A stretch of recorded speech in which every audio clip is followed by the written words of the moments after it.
So what's going on guys, Kids here and welcome back to a brand new video. For today I will show you the ultimate guide on how to upgrade and make your heroes very overpowered in Dragonheir Silent Gods. And just before we start, I want to clarify that yes, this video is sponsored, but I'm not getting paid for saying positive or negative things about the game.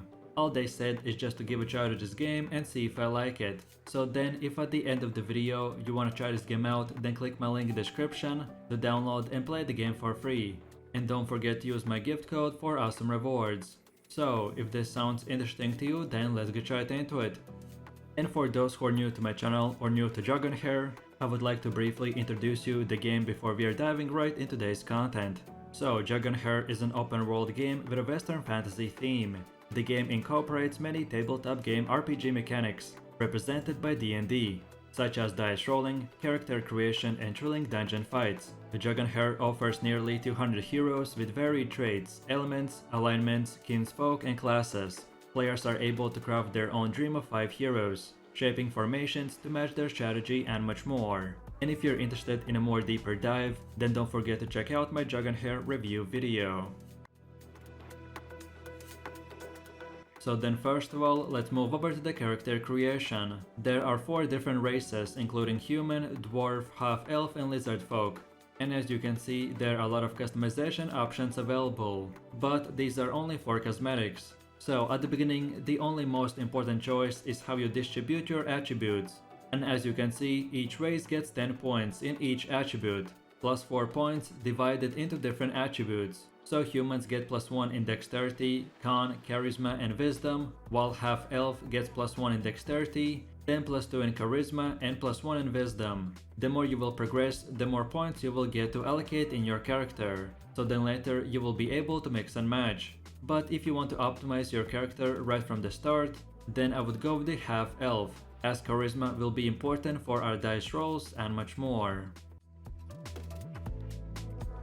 As I said in my previous video, leveling up in this game is very important, because the higher level you are, the more XP potions, equipment and other items you get to improve your heroes even more. So in a short summary, the fastest way to level your account is by following the main quest line, and to go into the dungeons where you can consume stamina. Stamina is basically like a resource that gets used up each time you enter a dungeon and take on a challenge. But if you do, then you can receive rewards like XP potions, elemental crystals or equipment, all of which can greatly enhance your team. Your stamina will recover over time, but anything over the cap will be wasted. So remember that while leveling, at least once or twice a day, go into few dungeons to not waste any stamina. And then right away, as soon as you get more XP potions, spend them on your 5 main heroes and try to level them up till the max cap. I specifically recommend getting XP potions in the Goblin Lair dungeon and then use it to power up your heroes. You can get elemental crystals in the elemental domain, so you could increase your level cap. So for example, at the start you can only upgrade your heroes to level 30, but if you get more elemental crystals, then that cap can increase to level 40, 50 and etc. Then now let's talk about the equipment. I usually equip my heroes with the full set of equipment whenever possible to get extra bonuses for their attributes. And you don't have to be overly concerned about the quality of the equipment in the early stages. Just pick and choose from the equipment you already have. As your hero levels up and equipment dungeons open, then only then you should start focusing on the equipment by choosing the primary attribute of the breastplate or the gauntlet. And as well depending on your hero's possession. So simply put, defense heroes need defense or HP, support heroes may need accuracy, and damage dealers will definitely need higher attack.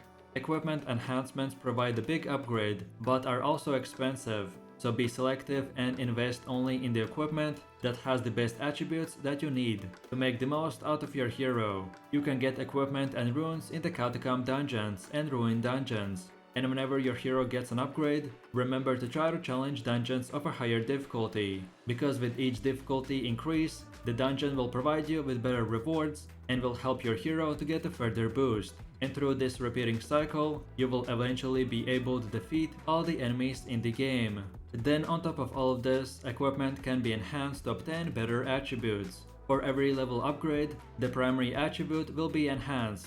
And for every 4 levels upgraded, the primary attribute will be enhanced. and for every 4 levels upgraded, a secondary attribute enhancement will be granted.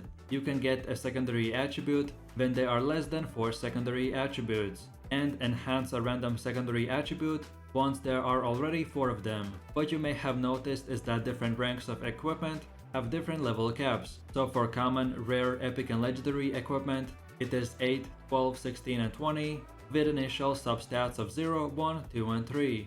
The specific attributes of the equipment are not related to its rank, but only to the enhancement level. So then let's quickly take a look at the cooking. The best way to get ingredients is by just simply walking around and exploring the map. And each time you find a small hand icon in a bush, chest or any other place, then you can click on it and you will receive some type of ingredient. The most common ingredient is grass, but you can as well get berries, wheat, meat and much more. Then after we have found some of these ingredients, we can open up our main menu and then click on the pot icon. And from here we can select from 2 to 4 ingredients. If you choose your profession as archaeologist, then you will get a buff to your cooking skill, which means that each time you cook something, you will get +1 to your dice roll. The way cooking works is that you're going to roll a dice, which is a skill check for cooking. And then depending on the dice roll, you have a chance of duplicating or even producing bonus buffs to the thing that you cooked. So for example, if you cook 2 berries together, then you can make a plate of fruits, but before it's made, you will get a dice roll. If the minimum dice barrier, for example, shows an 8, and your dice roll gets at least a number 9, then on top of the 1 fruit plate that you already made, you will get another one. And of course, the higher your cooking level is, and if you choose the right profession, then you can stack this even more. Every type of food or item will give you bonuses, which then you can use at the beginning of each match. My recommendation is just to keep brewing and making essential tonic potion, because that is one of the only ways to regain your hero's HP back. And then second of all, you wanna keep making any type of food that will specifically increase your hero's attack. These are the 2 most common things that you should know. But of course later in the endgame, you will want to cook a bit of everything, because the more bonuses you can stack, the more powerful you will be. As the game progresses, you may have acquired a certain number of heroes in various ways, and then you may be struggling to decide on which ones to cultivate first, second and so on. So in the early stages, I recommend to prioritize boosting heroes with the same elemental affinity. It gives heroes a large bonus to their attributes and helps you win battles more easily. However, as battle becomes more difficult, you will need heroes that offer unique mechanics against different enemies that may not be in your original lineup. So then later consider dropping elemental affinities and putting different types of heroes in your team.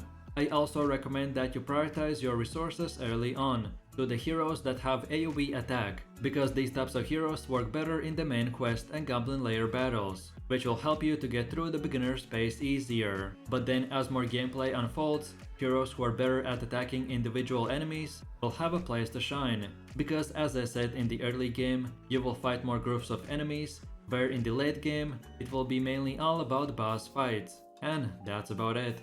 So with that said, I really do appreciate everyone for watching guys, and I hope you enjoyed it. If you have any other suggestions, feedback or other video ideas, like hero guides or beginner tutorials, that you would like to see for the next video, then feel free to leave your comments in the comment section down below. I want to thank again this video sponsor, Dragonheir Silent Gods, and don't forget guys to click the link in the description to download and play the game for free. And as this game just released, so you can join hundreds of thousands other players in a new adventure. And if you found this video helpful, then please leave a like, subscribe and enable that notification bell. So this way you could support the channel and you would not miss any more upcoming content. With that said, you have an amazing day and I will see you in my next video. So take it easy, peace.